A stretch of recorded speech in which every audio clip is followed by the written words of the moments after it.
de profession et auteur depuis à peu près 9 mois.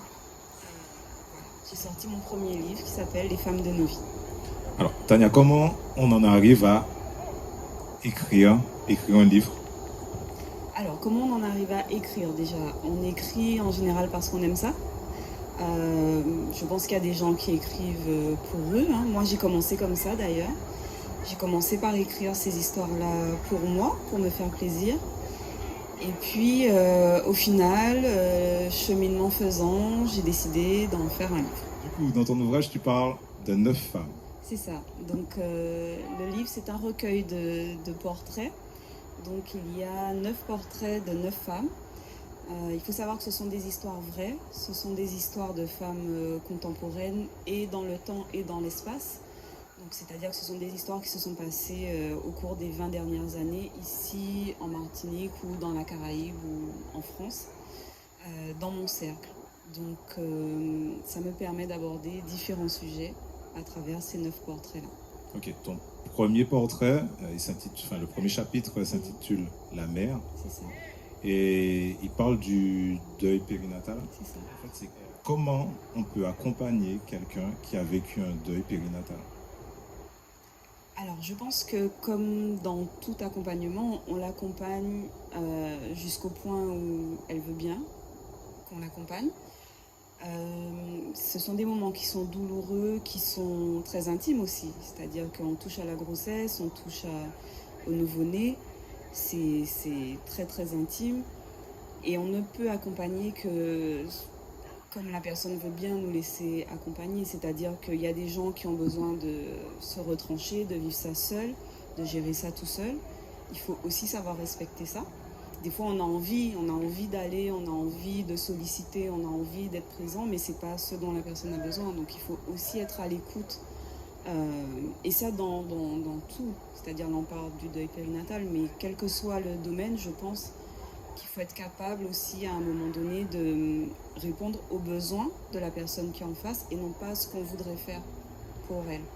Dans mon esprit d'homme, je me dis que le deuil périnatal doit être plus facile à vivre que quelqu'un qui a accouché d'un enfant, en fait, et qui a perdu cet enfant ensuite. Il faut savoir que le deuil périnatal va jusqu'à après la naissance. Dans la petite enfance, les nouveau-nés, on appelle ça aussi le deuil périnatal. Donc c'est la période qui va de la conception à 4-5 mois après la naissance. Alors j'en parle bien parce que j'ai été infirmière en néonatologie pendant quelques années, une dizaine d'années.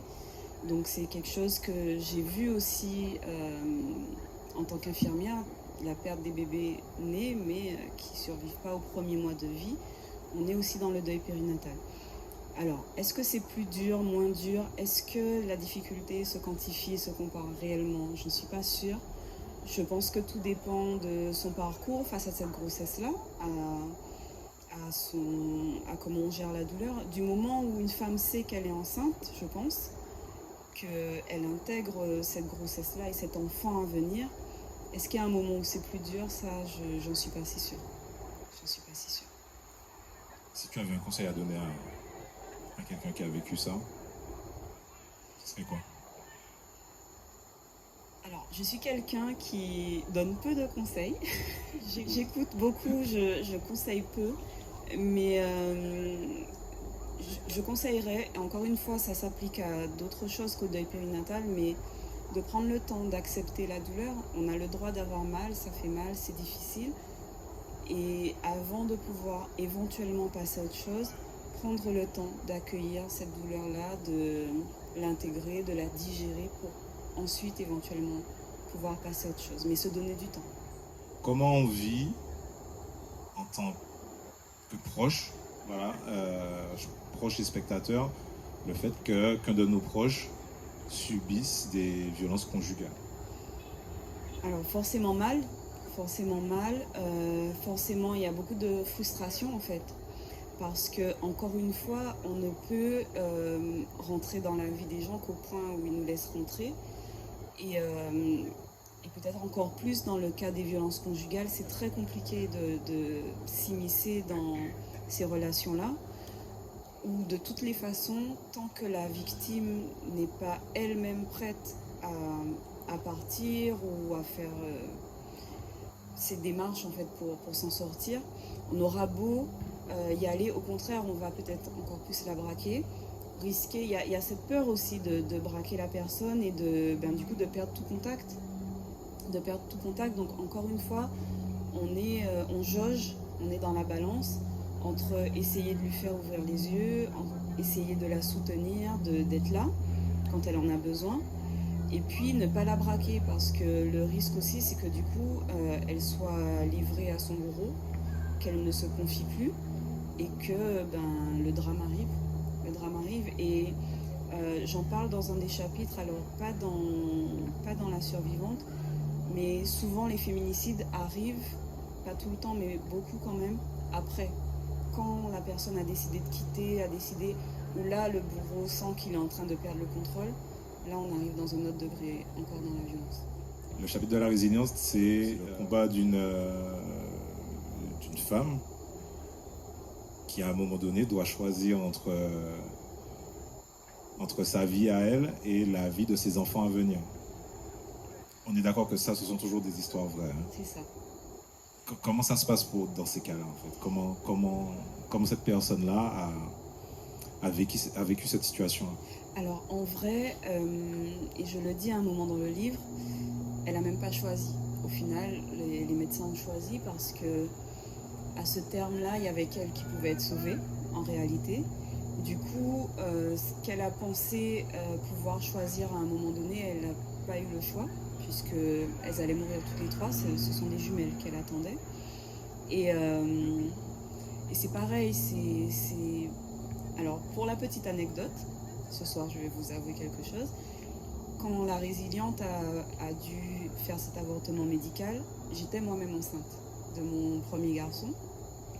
Et du coup, c'est très compliqué. Il y a une projection qui se fait dans un sens et dans l'autre.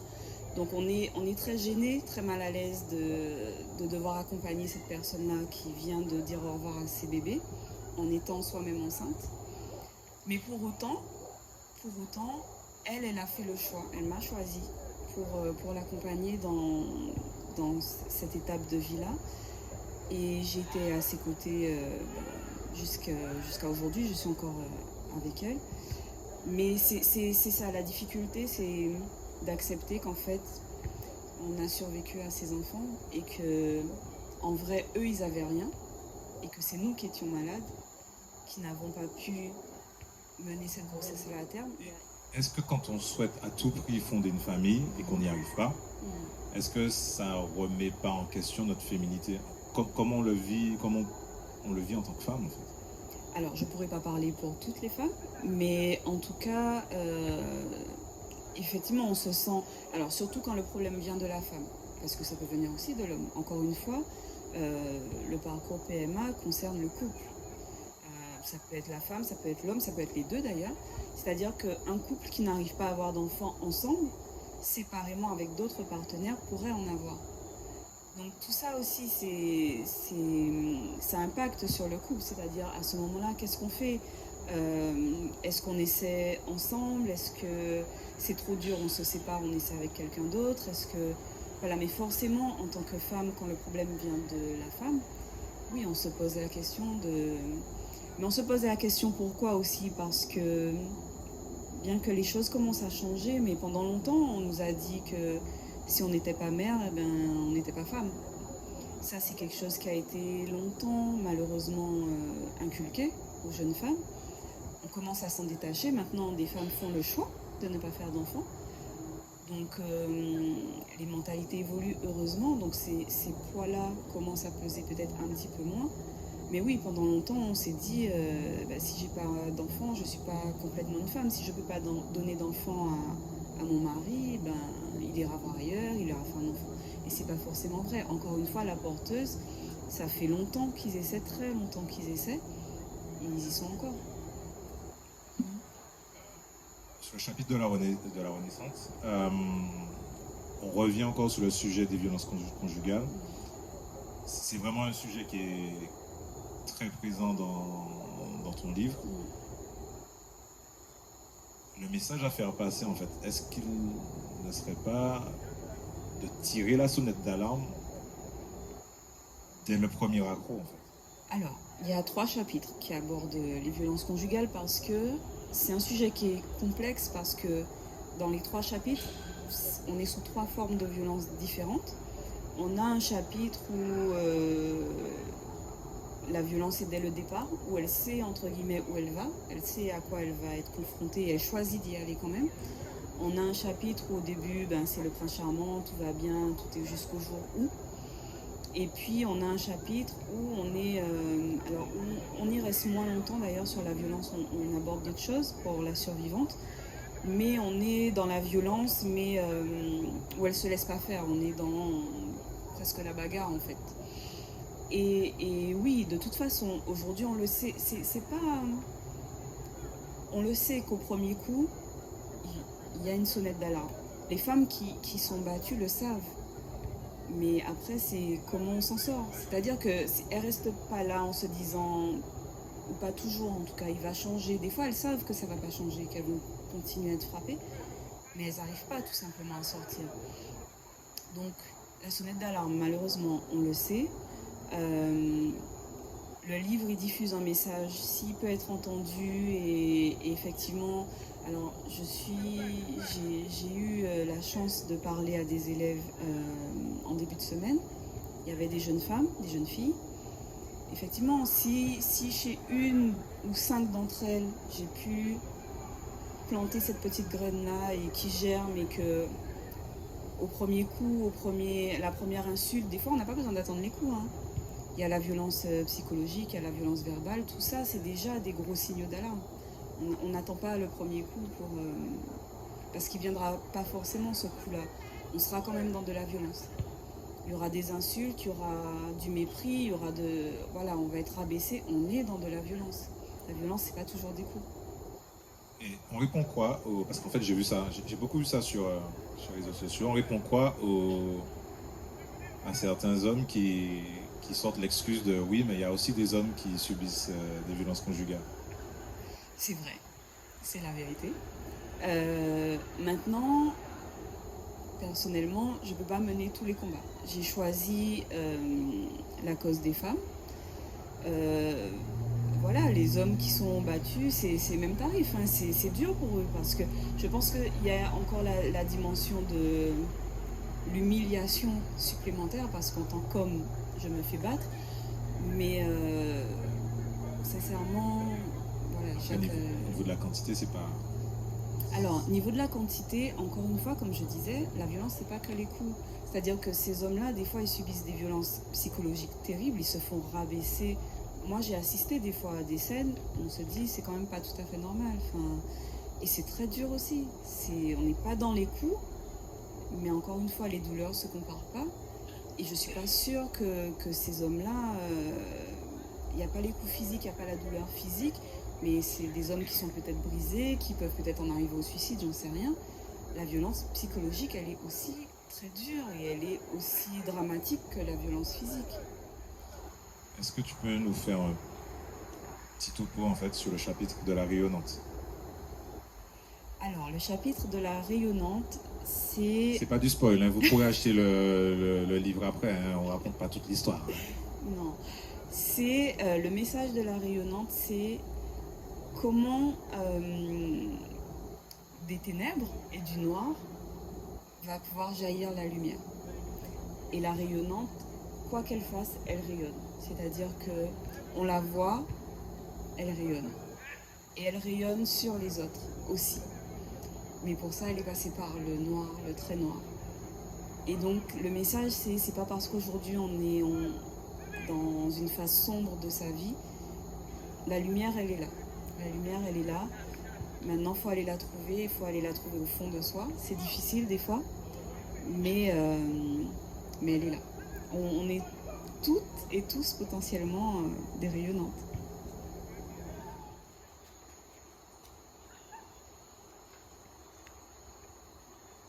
Public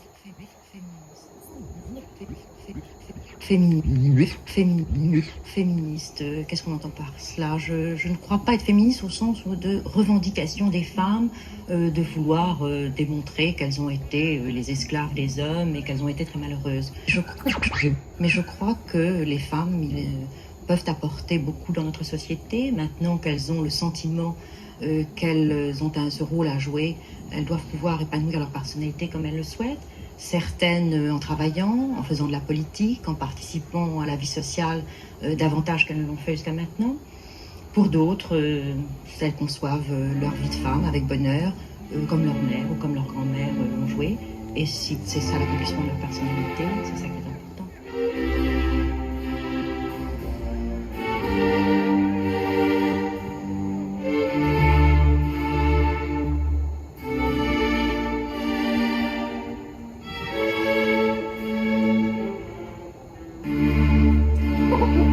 Pourquoi donc ne pas continuer à fermer les yeux? Parce que la situation actuelle est mauvaise. Mauvaise. Je dirais même qu'elle est déplorable et dramatique. Elles sont 300 000 chaque année. Ce sont celles que nous côtoyons chaque jour et dont nous ignorons la plupart du temps la détresse et le drame. C'est cette injustice qu'il convient de faire cesser. Mais comment y parvenir? Je le dis avec toute ma conviction, l'avortement doit rester l'exception, l'ultime recours pour des situations sans issue.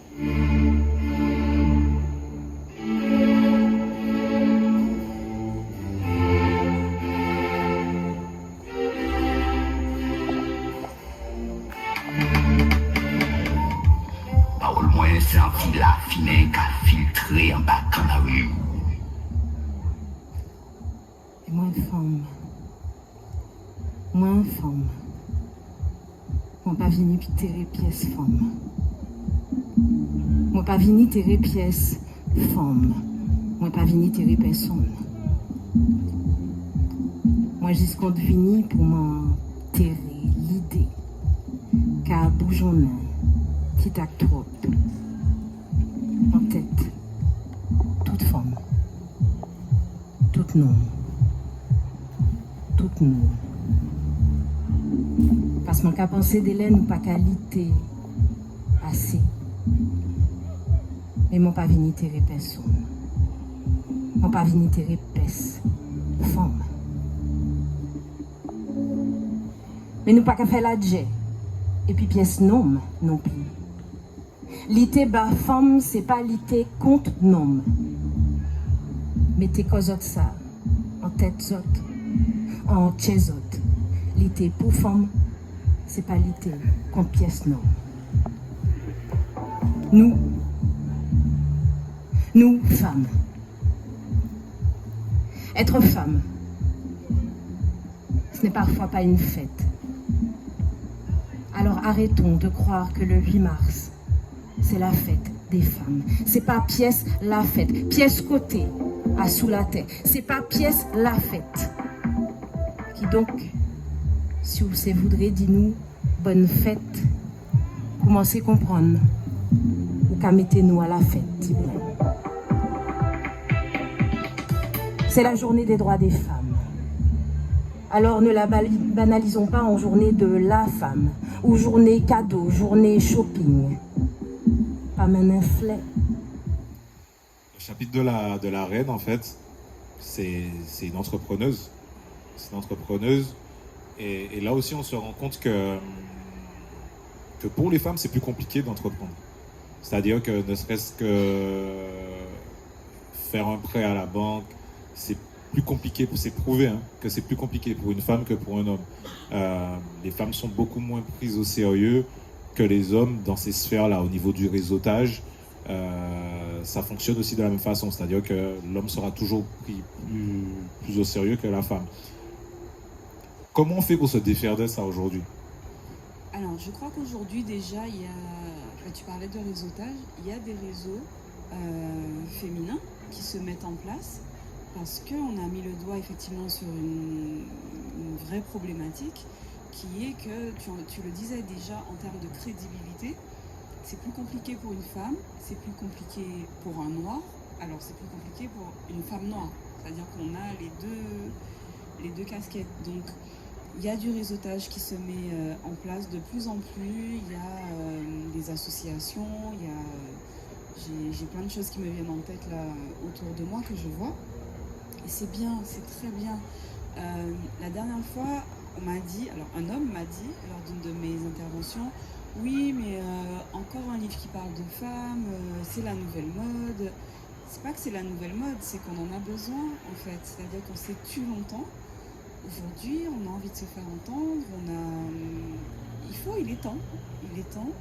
Et on a compris que ensemble, on irait plus loin. Et donc, il y a des réseaux effectivement de femmes où des fois les hommes peuvent se sentir exclus. Et j'en suis désolée pour eux, mais eux, ils ont d'autres voies de recours. Ils ont plein d'autres solutions que nous, on n'a pas. Donc tant mieux si les consciences s'éveillent et que les choses peuvent bouger un peu. Sur le chapitre du diamant, là tu parles de pensées limitantes. Comment les pensées limitantes arrivent à nous faire s'aborder le potentiel qu'on a en fait? C'est un peu ce que je disais tout à l'heure par rapport à la maternité, c'est-à-dire que de génération en génération, on nous inculque des choses avec des fois au départ une bonne volonté, une volonté de bien faire, mais on nous met dans des cases et dès qu'on dépasse un peu de la case, on est difficile ou on n'est pas normal ou c'est quoi le problème. Mais des fois il n'y a pas de problème, c'est juste qu'on est différent. Aujourd'hui, encore une fois, j'ai l'impression en tout cas que les mentalités évoluent, qu'on a la chance de vivre aujourd'hui à une période où sur le monde grâce à Internet, grâce au réseau. Et du coup, les esprits s'ouvrent aussi un petit peu.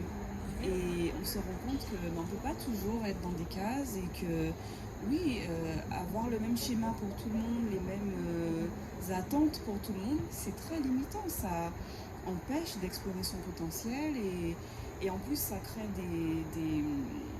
des failles parce qu'on se croit moins bien. Et donc ça ouvre la porte à tout le reste, tout ce dont on parlait tout à l'heure, les violences, parce que on va chercher des fois un peu d'estime de soi chez l'autre, au lieu d'essayer de le chercher chez soi. Et voilà, ça crée des gros dégâts.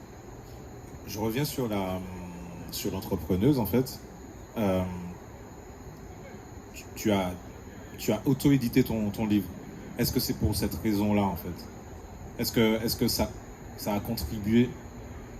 Le fait que ce soit plus compliqué pour les femmes, en fait, est-ce qu'à un moment donné, tu t'es juste dit, bon, je vais éditer mon livre et je vais pas démarcher les gens parce que ce sera peut-être plus compliqué, on va peut-être me fermer des portes. Est-ce que ça fait partie des raisons? Alors, on va faire un mix des deux sujets qu'on vient d'aborder. Les pensées limitantes. Donc, j'ai écrit ce livre-là, comme j'ai dit, j'ai pas écrit un livre, au départ, j'ai écrit pour écrire. Et mes pensées limitantes m'ont fait penser que personne n'en voudrait. Donc j'ai même pas essayé, en fait, à vrai dire. J'ai même pas tenté, je l'ai même pas envoyé à aucune maison d'édition. Parce que pour moi, personne n'en voudrait de toute façon. Donc j'essaie même pas. Et puis oui, j'ai autour de moi donc des femmes entrepreneuses qui, pour le coup, m'ont boosté, m'ont stimulé. Et je me suis dit, au moins en le faisant moi-même, j'ai rien à perdre. Au contraire, j'ai tout à gagner et je crois que j'ai bien fait de le faire. Le dernier chapitre, c'est celui de l'amoureuse. On découvre une femme qui, dès son plus jeune âge, a tout ce qu'il lui faut sur le plan matériel, mais sur le plan affectif, sur le plan au niveau du temps, que pourraient lui accorder ses parents, c'était pas ça. Est-ce qu'au final, en fait, il y a quelque chose de plus profond que l'affection en fait qu'on peut donner à son enfant en fait? Et quels sont les impacts en fait que ça peut avoir sur cet enfant si justement on lui a pas donné de temps, si on lui a pas donné beaucoup d'affection, mais qu'on a essayé de compenser par d'autres choses peut-être matérielles? Alors, encore une fois, je pense que chacun fait comme il peut. On n'a pas tous la même façon d'aimer. Et c'est ce que je dis dans le livre. Aimer beaucoup, c'est pas forcément aimer bien, parce que, alors c'est pas moi qui le dis, il y a des langages de l'amour différents. Et si la personne en face n'a pas le même, eh ben, on aura beau donner tout l'amour qu'on veut, qu'on peut, il ne le recevra pas forcément, ou pas entièrement, ou pas suffisamment, parce que tout simplement, lui, son langage n'est pas le même, et donc ce n'est pas ça qu'il attend. Donc, ces parents-là, en donnant du matériel, c'était leur façon d'aimer cet enfant-là. Ça ne veut pas dire qu'ils n'aimaient pas, mais ils ne parlaient pas le même langage de l'amour. C'est valable dans un couple, c'est valable dans une famille, c'est valable d'un parent vers son enfant. Et forcément, ça crée des dégâts parce que, encore une fois, on va aller chercher l'amour de la façon dont on voudrait chez l'autre. On n'apprend pas à le développer soi. Et ça peut créer des dégâts. Ça peut, parce que pas toujours. Ça dépend du cheminement de chacun. Ça dépend...